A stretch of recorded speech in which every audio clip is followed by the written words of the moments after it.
Bien, muchas gracias. Queremos aprovechar porque tiene una agenda sanitaria importante en el día de hoy. El futuro presidente de la Comisión de Salud de la Cámara de Diputados a partir de marzo, es decir, a partir de la apertura de sesiones ordinarias, el doctor Pablo Scherin va a ser presidente de la Comisión de Salud. Y le queremos agradecer porque vamos a dejar que él presente en sociedad este tema del coronavirus, pero creo que ayer, con la visita de la doctora Lascano acá en la mañana de los primeros, dimos el anuncio que tiene que ver con la preocupación que tiene hoy el sistema sanitario en la región, especialmente Salta, y también la provincia de Jujuy y por ende Tucumán. Pablo, el gusto de saludarte, buen día. ¿Cómo estás, Omar? ¿Qué es coronavirus? El coronavirus es un tipo de virus muy común. Nosotros tenemos en la Argentina los coronavirus habituales. Los coronavirus más comunes dan un cuadro de tipo resfrío, algún cuadro respiratorio mínimo, con muy poquita fiebre, uno se cura y eso es todo. Pero han aparecido a lo largo de las últimas décadas un tipo de coronavirus más grave. En el 2002 apareció uno que apareció también en China y se distribuyó por el mundo, se llamó SARS, que daba un cuadro respiratorio muy grave, pero que terminó conteniéndose entre China y sobre todo la zona de Norteamérica, Canadá. Después en Medio Oriente, 10 años después, en el 2012, apareció uno que se llamó MERS, de Medio Oriente, otro coronavirus que daba cuadros respiratorios muy graves. Ese todavía en Medio Oriente sigue habiendo algunos casos. Y 10 años casi después, en este fin de año, en diciembre, vuelve a aparecer una nueva cepa de coronavirus que contagia primero seguramente a los primeros humanos a través de animales vivos, en estos mercados que tiene la gente en China, que en donde van a comprar y hay animales vivos, y cambia y logra mutar y empieza a contagiarse entre humanos. Y este es el nuevo que se llama Nuevo Coronavirus 2019, que es el que nos está generando la preocupación mundial hoy. Pablo, si hacemos una comparación con la gripe, en años atrás, con la aparición de la gripe porcina, después la gripe aviar, fueron mutando, exacto, ¿no? Es parecido, la diferencia es que la gripe, nosotros logramos en general, como se sostiene la epidemia mundialmente en el invierno, tener una herramienta muy efectiva, salvo que mute mucho, que es la vacuna.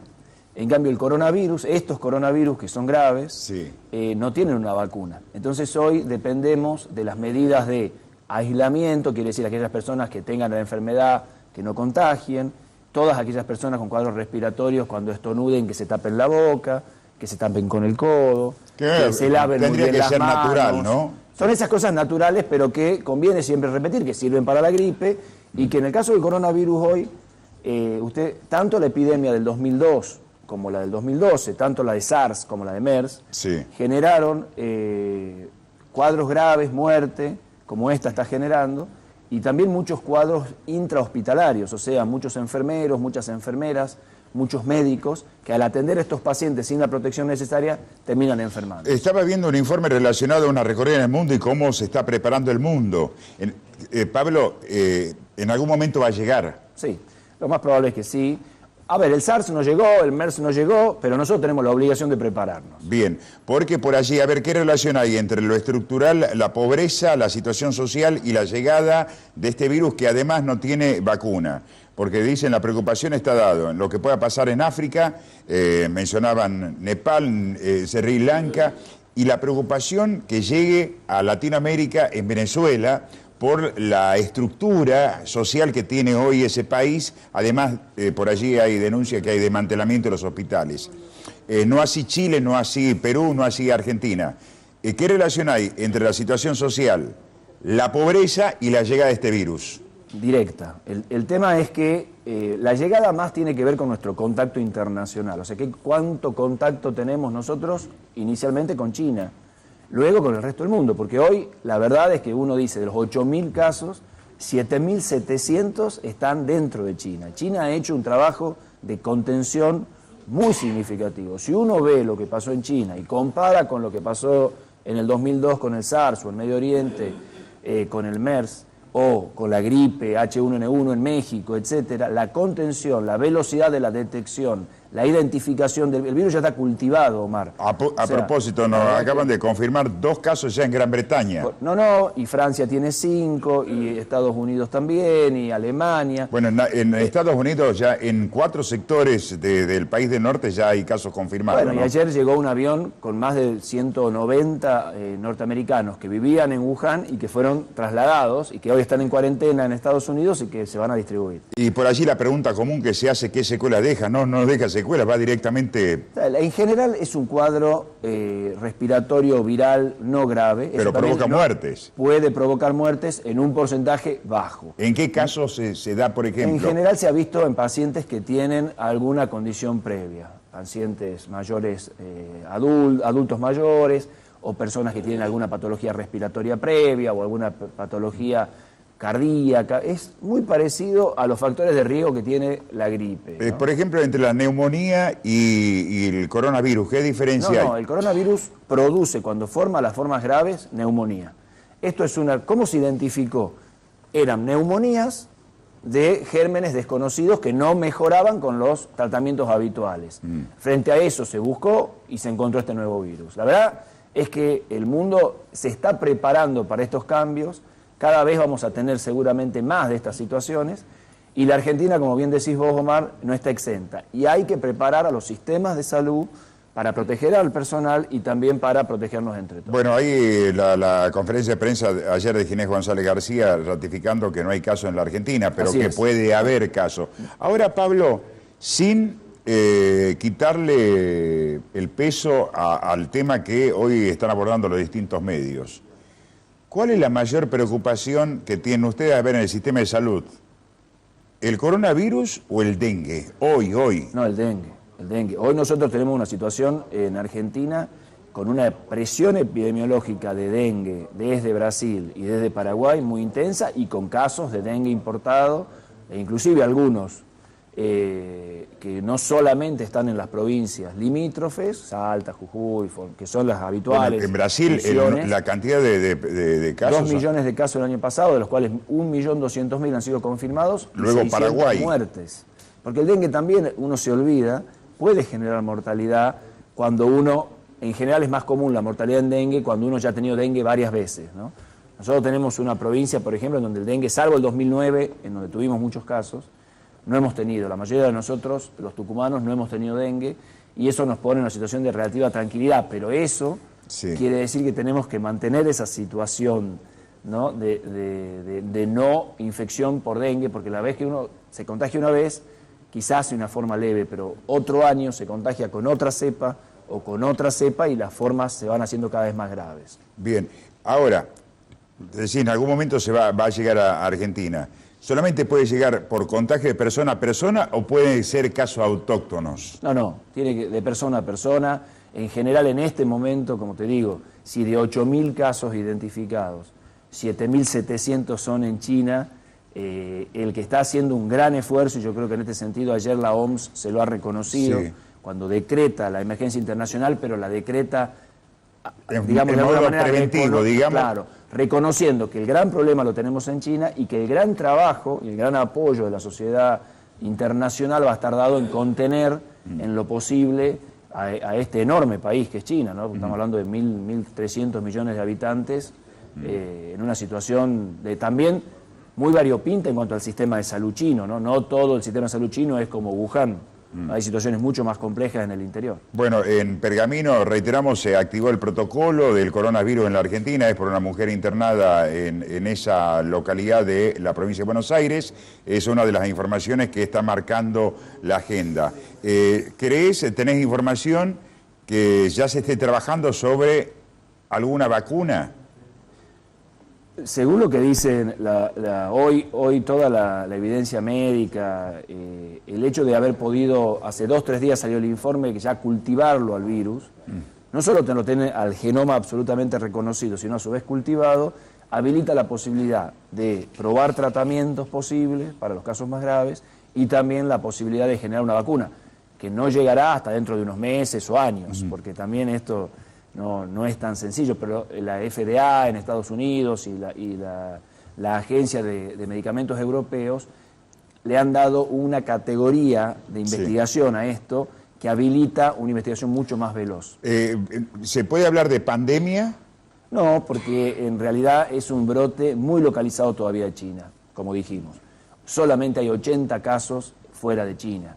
En el mundo es muy poquito. Pero sí me parece que es interesante que el mundo está actuando de alguna manera preventivamente, a tiempo, para una enfermedad que bueno, es nueva, ¿no? Hasta diciembre no existía. ¿Qué diferencia o qué similitud pueden tener los síntomas del dengue al síntoma del coronavirus? No, a ver, ambos cuadros van a cursar con fiebre, pero el dengue es una enfermedad que no da síntomas respiratorios.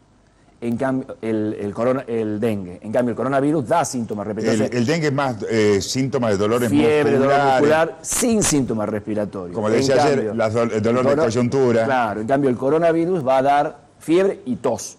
Mocos, tos. Entonces, el coronavirus es una enfermedad respiratoria, pero, insisto, si uno no está en contacto con alguien que ha venido hoy de China, la posibilidad es muy baja, ¿no? Ahora, esto va a ir cambiando en las próximas semanas y como ya sabemos, hay casos en Europa y hay casos en Estados Unidos, bueno, es muy posible que sea. Ahora, recuerdo, Pablo, éramos jóvenes, ¿no?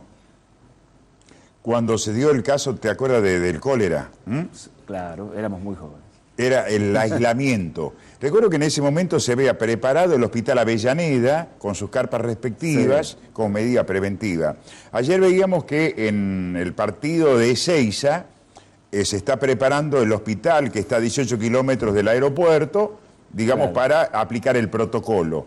En el caso de Tucumán, digo, por la ubicación de los hospitales de referencias, sí, nosotros... ¿se debería sacarlo de la capital o tratar de concentrarlo? El contacto por el coronavirus, el contacto y la posibilidad de contagio está al parecer más o menos dada a 1 metro, 1,5 metros. Quiere decir que si vos estás a 2 metros de la persona ya no te contagiás. No es un contacto que puede pasar las paredes, ni tampoco es una cosa que sea... con lo cual, lo que necesitamos es un hospital de determinada complejidad que tenga la capacidad de aislamiento. Nosotros me acuerdo que en la epidemia del H1N1 se generó una sala completa clínica que trabajó muy bien en el Hospital Centro de Salud, que era la sala nueva que estábamos inaugurando, uno de los pisos de clínica. La verdad es que la posibilidad de que eso hoy en Tucumán sea una necesidad sanitaria es hoy muy baja.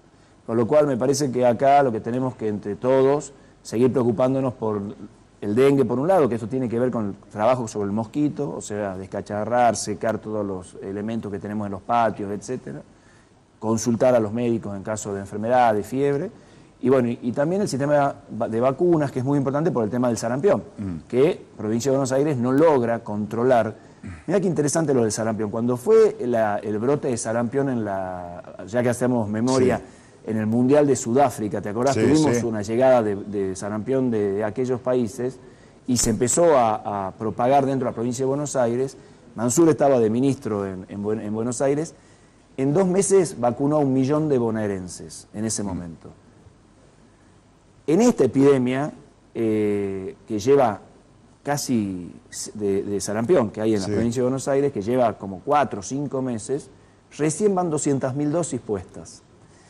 La mayoría en este gobierno. Quiero decir, el gobierno anterior, cuando nosotros decíamos que no solamente no compraba las suficientes vacunas, que es verdad, tampoco tuvo las reacciones necesarias y suficientes para contener este tipo de enfermedades. Teniendo la vacuna. Y la vacuna de sarampión no es una vacuna tan cara. No sé si no las tenía que comprarlas, pero digamos, lo que me parece es que cuando uno compara 1 millón de dosis en un mes a 100.000 dosis puestas en 4 meses, frente a la misma situación, entiende por qué no se terminó de controlar el brote en la provincia de Buenos Aires y también entiende que ahora se va a controlar. El otro tema, Pablo, es un tema para Gabriel, ¿no?, que ya estuvo con nosotros haciendo el anuncio. Por una cuestión, digo, de la cercanía con algunas medidas a nivel nacional. Reiteramos la fecha de la puesta en vigencia de la tarjeta alimentaria en Tucumán. El 12 de febrero viene el ministro, entiendo que vienen las autoridades de ANSES, va a haber una firma de un convenio que tiene que ver con este programa, e inmediatamente ese mismo día, en distintos lugares de la provincia, en todos los municipios simultáneamente, a lo largo de un mes, se van a distribuir las tarjetas. Bien, recordamos el titular del ANSES, Banoli.